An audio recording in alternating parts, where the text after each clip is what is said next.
시편 13편을 교독하여 읽겠습니다. 제가 먼저 읽겠습니다.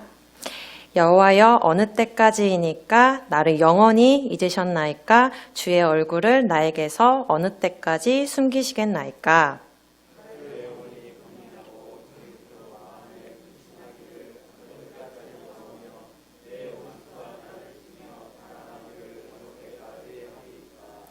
여호와 내 하나님이여, 나를 생각하사 응답하시고 나의 눈을 밝히소서. 두렵건대 내가 사망의 잠을 잘까 하오며,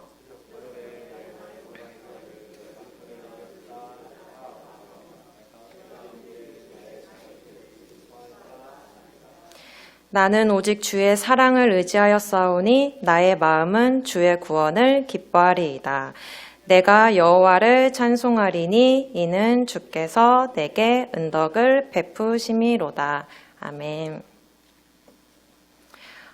여러분도 잘 아시겠지만 다윗은 살아가면서 수많은 어려움과 고통을 겪었던 사람입니다. 우리가 피상적인 시각으로 다윗을 떠올리면 골리앗과 싸워 승리하고 이스라엘의 왕이 된 인물이라고 생각할 수도 있지만 그의 인생을 좀 더 자세히 들여다보면 그는 사실 큰 어려움과 수많은 고통을 겪은 사람입니다. 오늘 시편 13편은 하나님께 이스라엘의 왕으로 선택을 받았음에도 불구하고 원수들의 득세와 위협으로 말미암아 극심한 고통을 겪고 있는 다윗이 심지어 하나님께서 자신을 외면하고 계시는 것과 같은 답답한 상황에서 하나님께 간절히 구원을 호소하는 비탄시입니다. 비탄시는 시편에서 36번이나 등장하는데요. 고통과 위기를 직면한 시인이 철저한 절규와 탄식, 그리고 이러한 상황에서도 좌절하지 않고 하나님께 드리는 구원에 대한 간구와 호소, 그리고 자신의 간구가 응답될 것으로 확신하고 드리는 기쁨과 찬양, 이 세 가지 요소로 구성됩니다. 그런데 오늘 본면 시편 13편은 6절로 구성된 짧은 시임에도 불구하고 이와 같은 비탄시의 정형을 압축적으로 보여주는 대표적인 시입니다. 본시에서 다윗은 고통스러운 현실에 대한 탄식에만 그치지 않고 그 절망의 골짜기를 넘어 여호와께 구원을 호소하고 그분이 구원을 하실 것이라는 선취적 신앙으로 말미암아 시편이 신앙이 마무리되는 비탄시가 갖는 3대 요소를 모두 갖추고 있는 것입니다. 이처럼 시편 13편은 3개의 기본적인 단락으로 나누어지는데요. 첫 번째는 시편 기자의 탄식, 두 번째는 구원해 달라는 요청, 세 번째는 확신의 표현입니다. 그래서 오늘은 각 단락별로 말씀을 살펴보도록 하겠습니다. 먼저 1절에서 1절을 살펴보겠습니다. 여호와여, 어느 때까지이니까 나를 영원히 잊으셨나이까? 주의 얼굴을 나에게서 어느 때까지 숨기시겠나이까? 나의 영혼이 번민하고 종일토록 마음에 근심하기를 어느 때까지 하오며 내 원수가 나를 치며 자랑하기를 어느 때까지 하리이까? 성경은 지금 다윗이 누구 때문에 고통을 겪고 있는지 알려주지 않습니다. 그리고 무슨 일이 있었기에 하나님께 이토록 절박하게 탄원을 하고 있는지 말해주지 않습니다. 아마 성경은 다윗이 지금 이런저런 일 때문에 이렇게 노래하고 있어 라는 정보를 전달해 주는 것이 아니라 너희도 다윗처럼 이렇게 하나님 앞에서 나와 애곡할 때가 있지 않느냐라고 독자의 관심을 끄는 것에 집중하고 있는 것 같이 보입니다. 자, 그럼 지금 다윗의 상태가 어떤지 좀 더 자세히 살펴보도록 하겠습니다. 다윗은 처음부터 여호와여, 어느 때까지니까 라며 하나님께 부르짖습니다. 그리고 여호와여, 어느 때까지입니까? 어느 때까지 숨으실 겁니까? 어느 때까지 근심해야 합니까? 원수의 조롱과 공격이 어느 때까지입니까? 라고 무려 4번이나 하나님께 반복하여 묻고 있습니다. 단 2절을 읽었을 뿐인데도 지금 다윗의 인생이 지독하리만큼 풀리지 않는 고통 속에 있다는 것을 느낄 수 있습니다. 그런데 이런 다윗의 고통을 더욱 가중시키는 것이 있었는데 그것이 무엇이었죠? 바로 하나님은 자신을 영원히 잊으신 것처럼 얼굴을 숨기고 계신 것입니다. 여호와의 구원의 손길이 가장 필요한 때에 정작 구원의 그림자도 볼 수 없는 것이 다윗을 더 큰 절망감에 빠뜨리고 있는 것입니다. 1절 앞부분에서 다윗은 하나님이 자신을 잊으신 것으로 묘사했어요. 그러나 뒷부분에서는 얼굴을 숨기신 것으로 묘사합니다. 전자가 소극적인 의미를 지녔다면 후자는 보다 적극적인 의미를 지닙니다. 즉 전자는 단순히 마음으로 생각하지 않는 것을 나타낸다는 것 반면 후자는 의도적으로 다윗을 피하는 것을 나타내는 표현이기 때문입니다. 이러한 사실은 숨기시겠나이까로 번역된 타스티르란 표현에서 더 잘 드러나는데요.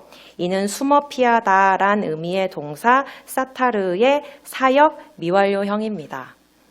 다시 설명을 드리면 이 동사는 사역형으로 쓸 경우 보다 적극적인 의미를 지닌다고 보시면 되고 미완료형으로 사용되었기 때문에 계속 진행되고 있는 상태를 알려주고 있다라고 이해하시면 됩니다. 그래서 다윗은 계속 하나님의 얼굴을 찾아다니고 하나님은 계속 다윗을 피하여 당신의 얼굴을 숨기신다라는 뉘앙스를 풍기고 있는 것이죠. 또한 본문 1, 2절은 매우 짧은 문장임에도 불구하고 어느 때까지 영원히 언제까지와 같은 시간과 관계된 표현을 3번이나 나타냅니다.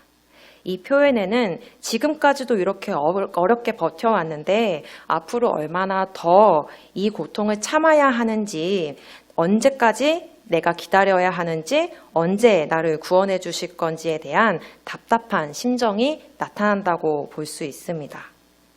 그리고 이제는 더 이상은 참고 버티기 어려운 절박한 상황에 다다른 것으로 보여집니다. 그럼 다윗의 내면의 상태는 또 어떨까요? 2절에서 내가 나의 영혼에 경영하고 종일토록 마음에 근심하기를 다시 번역하면 나는 내 마음속으로 비통해하면서 내 영혼에서 의논합니다가 됩니다. 이러한 번역에서 잘 나타나듯이 다윗은 고통 가운데서 함께 자신의 문제를 의논하고 나눌 만한 사람이 없었던 겁니다. 그래서 한편으로는 고통을 끌어안고 비통해하며 다른 한편으로는 혼자서 갖가지 해결책을 모색했어야만 했던 것입니다. 다음, 내 원수가 나를 쳐서 자긍하기를 또 다른 번역으로 하면 내 원수가 내 위에서 높아집니다입니다. 한글 성경 번역을 보면 마치 다윗의 원수가 다윗을 제압하면서 교만해진다라는 의미로 이해하기가 쉽지만 원문으로 보면 다윗의 원수가 다윗을 제압하면서 떵떵거리고 있는 상황은 아닌 것입니다. 원문에서 일라이를 직역하면 나를 대항해서 혹은 내 위에서라는 의미입니다. 그리고 자긍하다라는 의미로 번역된 야룸은 위치적으로 높은 상태를 나타내는 말이에요. 따라서 본문은 다윗의 원수들이 단순히 사회적, 정치적으로 다윗보다 인정받는 자리에 올랐다라는 사실을 묘사한 것입니다. 한마디로 잘 나간다라는 의미를 이렇게 어렵게 이야기했다라고 생각하시면 더 이해가 쉬울 것 같아요. 여기서 또 한 가지를 생각해 볼 것은 다윗의 고통은 그가 마땅히 받아야 하는 심판임을 암시해 주는 죄에 대한 고백이나 회개가 나오지 않는다는 것입니다. 이것은 지금 다윗이 어떤 죄를 지었기 때문에 받는 고통이 아니라는 거예요. 오히려 무죄하고 억울한 상황 가운데 고난을 당하고 있으며 자신의 원수는 오히려 의기양양해하며 자기를 조롱하고 있는 것입니다. 이처럼 본문 1, 2절에서 다윗은 지금 사람들에게 오해를 받고 위협을 당하는 듯 이런 자신의 문제를 함께 의논할 사람조차 없어 홀로 외로운 싸움을 하는 암울한 상황에 처한 반면 그의 원수들은 사람들에게 추앙을 받고 인정을 받는 위치에 서 있다는 사실을 알 수 있습니다. 게다가 하나님의 침묵은 그를 더 절망스럽고 극심한 불안감에 휩싸이게 하여 탄식하게 만들고 있는 것입니다. 여러분, 다윗은 하나님께 기름 부음 받은 자입니다. 그는 하나님과 아름다운 관계가 있었던 사람이고 하나님의 특별한 사랑을 입은 사람입니다. 하나님의 마음에 합한 사람이라는 평가를 받은 사람이기도 합니다. 그런데 다윗의 상황이 지금 어떠한가요? 다윗은 기름 부음을 받은 이후부터 고난을 당하기 시작합니다. 형들에게 미움을 당하고 골리앗을 물리쳐 이스라엘을 구원해 주어도 왕의 미움을 받아 죽음의 위협을 받게 됩니다. 이처럼 주의 기름 부음을 받음으로 인하여 예상하지 못한 환난이 닥치는 삶, 이것이 구약의 주의 영이 임한 자들의 삶이었습니다. 예를 들어 볼까요? 아벨은 어떻게 살았을까요? 자신의 제사만 하나님께서 연락되었다라는 이유로 형에게 돌맞아 죽었습니다. 에녹은 하나님과 동행하다가 사라져버렸습니다. 당시의 사람들이 1000년 가까이 살 때 365세, 즉 수명의 3분의 1밖에 살지 못하고 단명한 것이죠. 아브라함은 어떻게 살았나요? 고향에서 평안히 잘 지내고 있는데 고향을 떠나 떠돌이 생활을 하면서 외국인과 나그네로 살게 되었습니다. 이처럼 믿음의 사람들의 특징은 세상 사람들이 볼 땐 환난당한 사람들입니다. 이것이 구약의 그리스도의 영이 임한 사람, 성령이 임한 사람의 특징입니다. 이처럼 구약의 믿음의 사람들을 열거하여 말씀드리는 이유는 신약 시대의 우리도 마찬가지이기 때문입니다.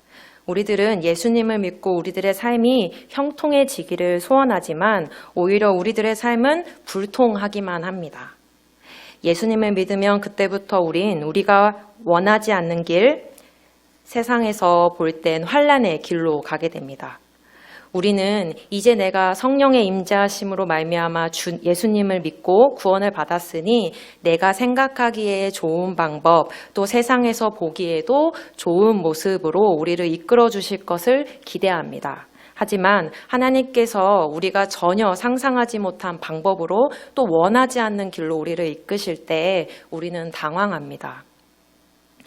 그리스도인으로서 세상 사람들로부터 인정도 좀 받고 선망의 삶이 되어 선한 영향력도 좀 끼치고 싶은데 오히려 내세울 것 하나 없이 오히려 예수님을 믿고 잘된 일 하나 없는 사람이 되어갈 때 우리는 세상 앞에서 잔뜩 움츠려들게 됩니다. 오히려 하나님을 따르지 않고 하나님의 백성을 조롱하는 사람들이 형통할 때, 그리고 그 상황이 지속될 때 우리는 하나님은 살아계신 분이 맞는지, 하나님은 정말 이 세상을 다스리시는 분이 맞는지, 하나님은 우리를 돌아보기는 하시는 건지 의심하고 실망합니다. 데이즘, 이실론이라고도 부르죠. 하나님은 우주 저편에 앉아서 그냥 우리를 지켜보시기나 하고 관망만 하시는 그런 한가한 신은 아닌가요? 하나님은 정말 살아계셔서 이 세상을 다스리시는 분이 맞나요?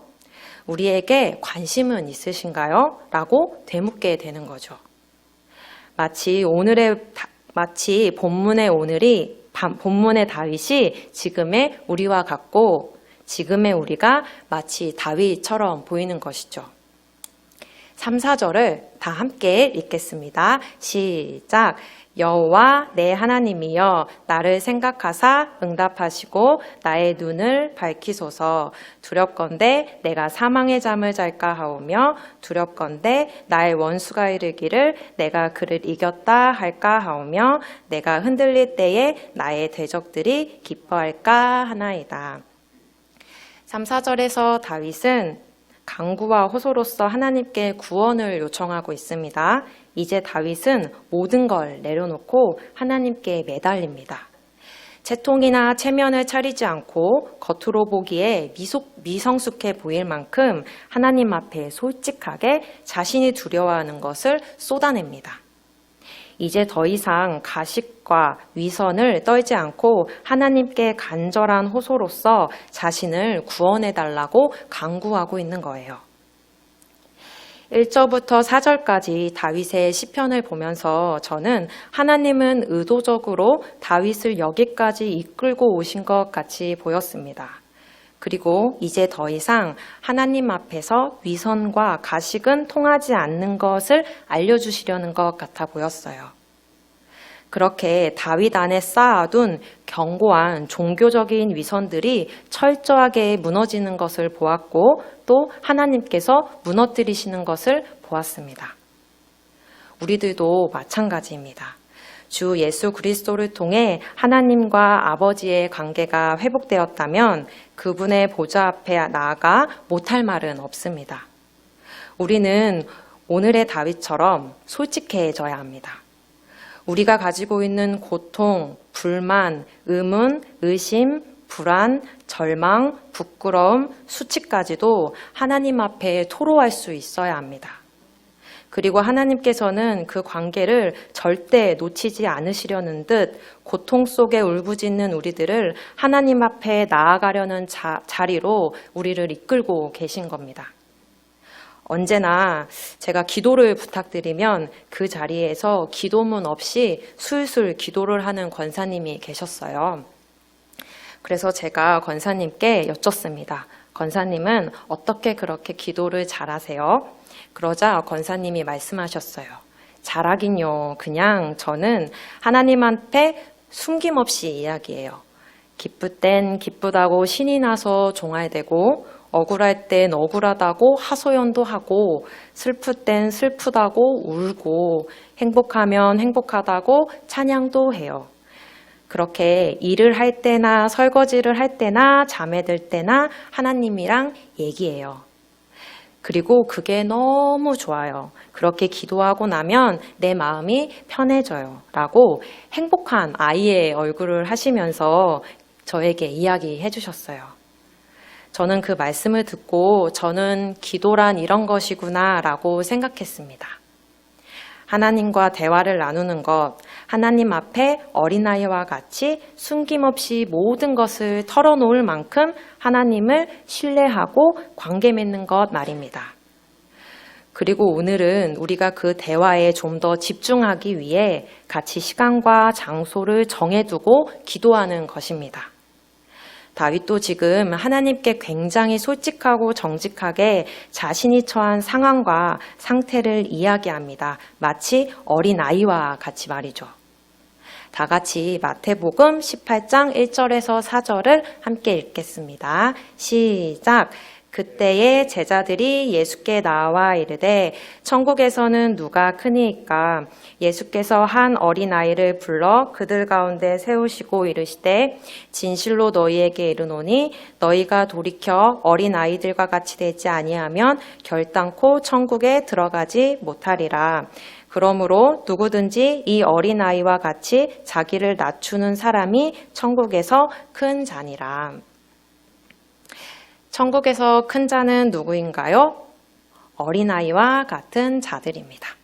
어린아이와 같다는 건 무슨 의미일까요? 어린아이는 부모에게 절대 의존적인 존재입니다. 아이에게는 부모님이 우주입니다. 아이는 부모님을 통해 세상을 배웁니다. 또 부모님이 공급해 주셔야만 생존할 수 있습니다. 때문에 부모님은 아이들에게 신뢰를 주어야 하며 사랑으로 채워주어야 하고 세상을 알아가는 방법과 옳고 그름을 가르쳐 주어야 합니다. 이것이 부모님의 부모된 자리의 역할입니다. 그럼 부모가 부모의 역할을 감당하려면 어떤 상태여야 할까요? 아이와 비슷한 수준으론 아이를 기를 수가 없습니다. 아이보다 훨씬 더 높은 수준의 힘과 능력, 지식과 경험, 성숙과 통찰 등이 필요합니다. 흔히 말하듯 친구 같은 부모님은 되어야 하지만 진짜 친구가 되어서는 안 되는 것이죠. 우리의 영적 아버지가 되시는 하나님은 모성애, 부성애의 표본이십니다. 우리의 부모님이신 하나님께서 우리의 고통을 모른 채 하실 리 없으시며 우리를 잘못된 길로 인도하실 리 없습니다. 하나님은 우리보다 지식이 많으시고 우리보다 능력이 크신 완전한 부모님이십니다. 하나님은 직접 이렇게 말씀하십니다. 이는 내 생각이 너희의 생각과 다르며 내 길은 너희의 길과 다름이니라. 여호와의 말씀이니라. 이는 하늘이 땅보다 높음 같이 내 길은 너희의 길보다 높으며 내 생각이 너희의 생각보다 높음이니라. 이사야 55장 9절에서 10절 말씀입니다. 우리는 우리의 지식, 경험, 지혜보다 하나님의 지식, 경험, 지혜가 비교할 수 없을 만큼 높다라는 사실을 깨닫고 배우는 시간 속에 있습니다. 그리고 이것을 다른 말로 신앙생활이라고 부릅니다. 그래서 우린 나의 나됨을 알고 하나님의 하나님 되심을 인정하는 자리까지 올라가는 것이죠. 요즘 제가 즐겨 시청하는 금쪽 같은 내 새끼라는 프로그램에서 쌍둥이 자매가 금쪽이로 등장했습니다. 여기서 주인공 아이들을 금쪽이라고 부르거든요. 쌍둥이 자매 중 동생은 자기 주장이 분명하고 승부욕이 강한 기질의 아이였습니다. 기질이 워낙 강하다 보니 쌍둥이 언니는 가족의 평화를 위해 동생에게 원하는 것을 양보하기 일쑤였고 부모님도 막내의 때를 이기지 못해 원하는 것을 항상 들어줄 수밖에 없었습니다. 이렇다 보니 동생은 이제 자신이 원하는 것을 얻는 방법으로는 때를 쓰는 방법밖에 알지 못하게 되었습니다. 자신도 매번 원하는 것을 얻기 위해 목을 놓아 울며 때를 쓰고 나서도 그런 자신 때문에 힘들어하는 엄마의 모습을 보며 못내 마음이 불안해져 이제 5살이 되었는데도 불구하고 아직도 아기처럼 손가락을 빨며 불안감을 달래는 상태였어요. 이제 지칠 대로 지친 금쪽이 가족에게 오은영 박사님이 내려준 금쪽 처방은 다음과 같습니다. 아이가 때를 쓸 땐 이 5가지 순서 5가지를 지켜 양육해야 됩니다. 첫 번째, 반응하지 말아라. 두 번째, 진정될 때까지 기다릴게 딱 한마디만 해라. 세 번째, 절대 자리를 떠나지 마라. 넷째, 시간이 걸려도 포기하지 마라. 부모님의 역할은 포기할 수 없는 것이니까요. 라고 덧붙여 주셨어요. 5번째, 울음이 그치면 대화를 시작하자. 처방이 내려준 후 어느 날 둘째가 평소처럼 때를 쓰기 시작했습니다. 아빠는 솔루션대로 아이에게 감정을 진정할 것을 요구했습니다. 그리고 자리를 떠나지 않고 그대로 앉아 아이가 스스로 감정을 추스릴 때까지 반응하지 않고 기다렸습니다. 하지만 처음 보는 아빠의 단호한 태도에 아이의 반응은 더욱더 심해졌습니다. 심지어 아빠에게 나가라며 소리치고 손으로 발로 아빠의 얼굴과 몸을 마구 때렸습니다. 하지만 아빠는 아이를 위해 절대 그 자리를 떠날 수 없었습니다. 아이는 이제 아이의 바닥에 몸을 뒹굴고 발을 구르며 울음을 그치지 않았지만 아무리 시간이 걸려도 아빠는 포기할 수가 없었습니다. 아이에게도 아빠에게도 정말 고통스러운 시간이었습니다. 1시간도 더 지나고 지친 아이가 갑자기 아빠에게 다가와 절규하듯이 이렇게 이야기했어요. 어떻게 해야 하냐고. 내가 어떻게 해야 하냐고. 그제서야 아빠는 아이에게 죄송합니다. 그제서야 아빠는 아이에게 이렇게 하는 거야 라고 가르쳐 줬어요. 죄송합니다. 근데 아빠가 솔루션에 성공했는데 표정이 좋지가 않은 거예요. 그리고 아이를 엄마에게 맡기고 방으로 가서 혼자 울었습니다. 제가 왜 이렇게 우냐면 그 아이가 꼭 저 같고 그 아빠가 꼭 하나님 같았기 때문입니다.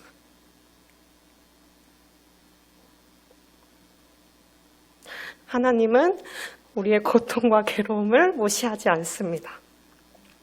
하나님은 우리의 절규와 간구를 결코 가볍게 여기시지 않습니다.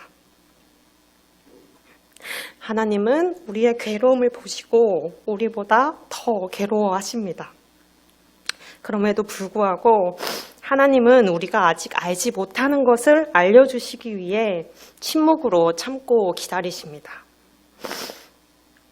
우리가 아직 도대체 무엇이 잘못됐는지 그 문제도 모르고 어떻게 해야 하는지 몰라 불안해하며 그 아이처럼 손가락을 쭉쭉 빨고 있을 때에도 하나님은 우리 곁에 앉아 우리가 하나님 앞에 나오기를 기다리고 계십니다. 우리보다 높고 넓고 깊으신 하나님께서 우리가 아직 알지 못하는 어떤 부분을 채우시기 위해 우리들을 가르치고 계신 것입니다. 우리들을 옳은 길로 인도하시기 위해 하나님 스스로도 너무나도 고통스러운 과정을 견디시고 계신 것입니다. 그럼 그 옳은 일은 무엇일까요? 하나님이 이토록 가르쳐 주시고자 하는 옳은 일은 무엇일까요? 다 같이 5절, 6절을 읽겠습니다. 시작!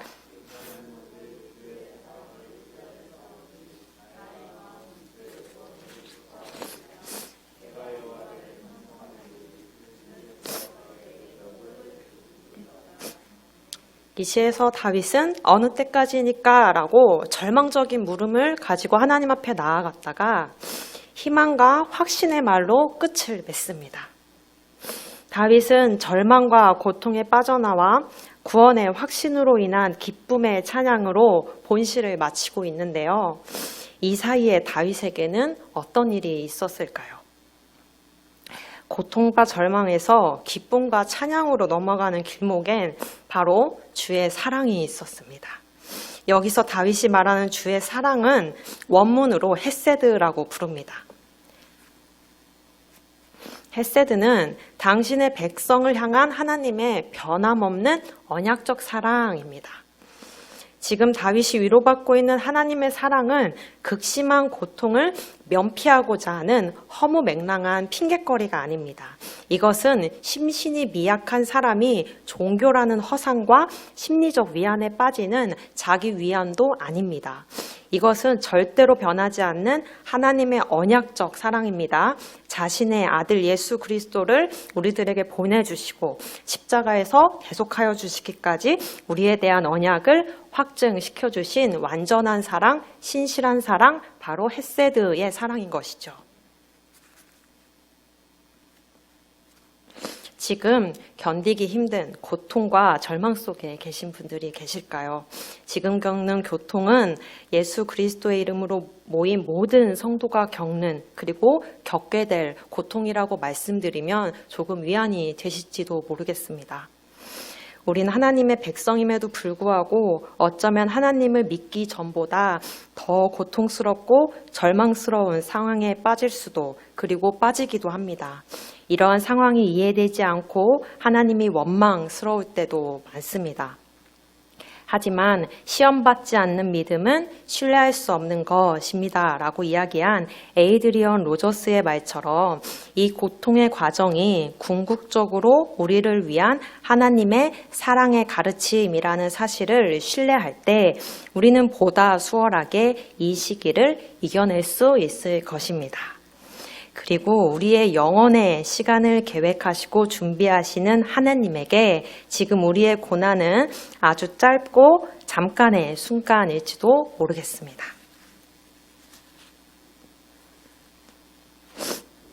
아까 목사님께서 은퇴하시면 자유롭게 감정을 표현하고 하시고 싶으시다고 하셨는데 저는 아직 초보인 것 같습니다.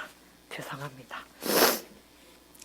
오늘 시편 13편의 다윗처럼 하나님께 솔직히 나아가는 기도로 하나님의 뜻과 사랑을 간구하시며 나올 때 하나님은 그 하나님의 변치 않는 완전한 사랑을 우리들에게 깨닫게 해 주실 것입니다. 그리고 마침내 다윗처럼 어느 때까지입니까? 라는 절망적인 물음을 가지고 하나님 앞에 나왔다가 하나님의 그 헤세드의 사랑으로 말미암아 희망과 확신으로 말을 끊는 오늘 모든 오면동교회 여러분들도 다윗처럼 고백하시길 오늘 이 밤 기도드립니다. 말씀을 마치겠습니다. 우리가 하나님께 어느 때까지입니까? 라고 묻는다면 하나님의 대답은 무엇일까요? 나의 사랑을 알 때까지라고 이야기하실 거예요.